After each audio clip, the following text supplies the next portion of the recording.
A very good morning to one and all. Today we are going to see deep caries management. First, let's talk about the pulp.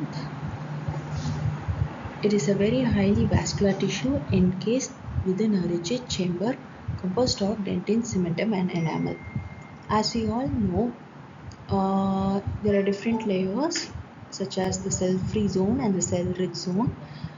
The cell-rich zone, which has the mesenchymal cells, are very important in this deep caries management as we place a material over the affected dentin. These mesenchymal cells are the ones which gets converted into the odontoblast-like cells and starts producing us the dentin.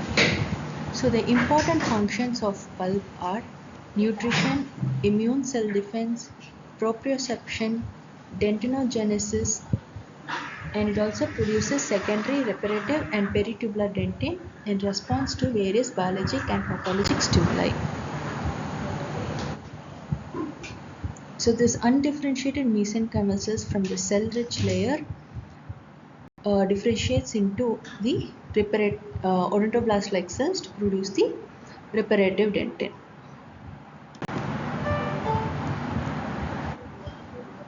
Now we need to know when to do a deep caries management. When we remove the caries and if we think there's going to be a remaining of 2 mm dentin, then there is no need for the placement of any liners or subbase, because a 2 mm dentin has the capacity to protect the pulp from any stimulus or noxious substance. When the remaining dentin thickness is 1 mm, it can only protect the pulp up to 90%. If it's less than 0.5 mm, the protection reduces to 75%. So that is when we need to place the materials to protect the pulp. So it is important to remember these numbers. When there is remaining dentin thickness of 2 mm, it's sufficient if we apply only varnish. If it's 1.5 mm, then varnish and the base is needed. If it's less than 1.5 mm, also we can consider varnish and bases, but if it's less than 0.5 mm, we need a sub base and varnish. This procedure of placing sub base and varnish is called as the indirect pulp cap. So the deep caries management, there are 3 types: indirect pulp capping, direct pulp capping, and pulpotomy. Under pulpotomy, again it is divided into partial and total pulpotomy. So what is indirect pulp capping? It is a procedure in which a material is placed on a thin partition of remaining carious dentin that, if removed, might expose the pulp in immature permanent teeth. This technique was proposed by Edelman et al. In 1965. The indications are only when the tooth has minimal pulpal inflammation it is indicated. It is contraindicated in large carious tooth or irreversible pulpitis and necrosed tooth, and when there is a widespread inflammation or periapical pathosis. So coming to the clinical procedure, how do we do this indirect restoration? In the first appointment, we give the local anesthesia and place our rubber dam. We need to eliminate all the caries at the DEJ using a large round ball. And then we place the calcium hydroxide subbase, and it is reinforced using zinc oxide eugenol IIRM, and it is left for 6 to 8 weeks. After that, when we review the patient, we need to take an X-ray and see if there is a dentin-rich formation. If so, then we can continue to place the permanent restoration. So again, in indirect pulp capping, there is 2 types: 2-step or stepwise pulp capping and 1-step pulp capping. So in 1 step, the advantage is there is no re-entry, and it will also decrease the risk of pulp exposure.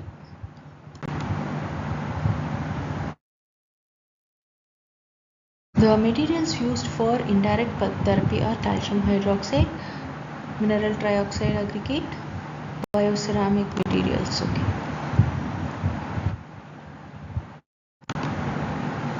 Direct pulp capping, as we saw, the indication is similar to that of the indirect pulp capping, but here when the tooth is exposed to pulp during iatrogenic procedures, that has a better success rate than when compared to pulp involvement because of the caries.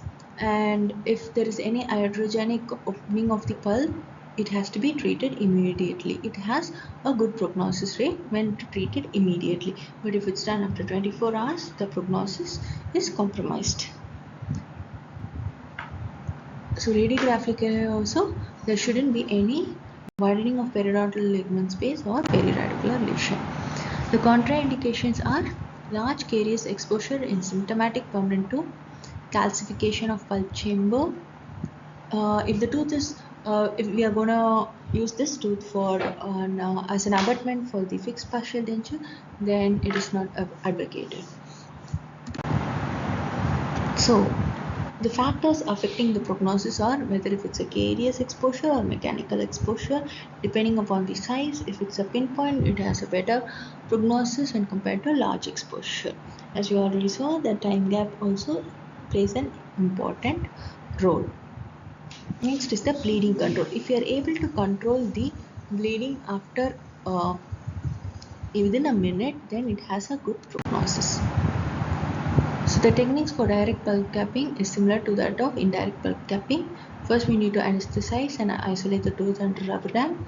We need to remove the inner caries under high-speed pulp with copious irrigation and remove. Once the pulp is approached, the cavity is flushed with sodium hypochlorite to reduce the bacterial load. After removing the remaining affected tissue, and if we have achieved the hemostasis, then we can place the materials. A layer of, if we are using MTA, 2 mm has to be placed. Only then we will have desired results. The patient has to be recalled every 3 to 4 weeks, and then subsequently over 3 months, 6 months, 12 months, and every year.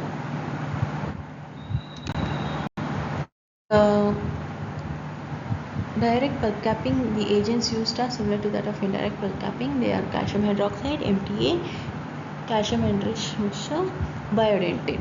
In cases of symptomatic cases, we can use lateral mix based application. Now coming to pulpotomy, it is the removal of portion of the infected pulp and then a filling is given. So depending upon how much amount we remove, it's called as total pulpotomy and partial pulpotomy.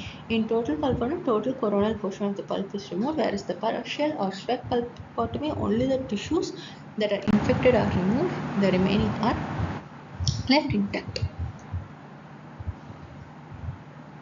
So the indications for pulpotomy are mechanical or caries exposure and permanent teeth with incomplete root formation, traumatic exposure of longer duration in young permanent tooth, pulpally involved young permanent teeth with immature root and apex. The tooth must be vital with normal pulp or reversible pulpitis. The contraindications are irreversible pulpitis, abnormal sensitivity to heat and cold, chronic pulpalgia, tenderness to percussion and palpation, periradicular radiographic changes due to pulpal disease and calcifications.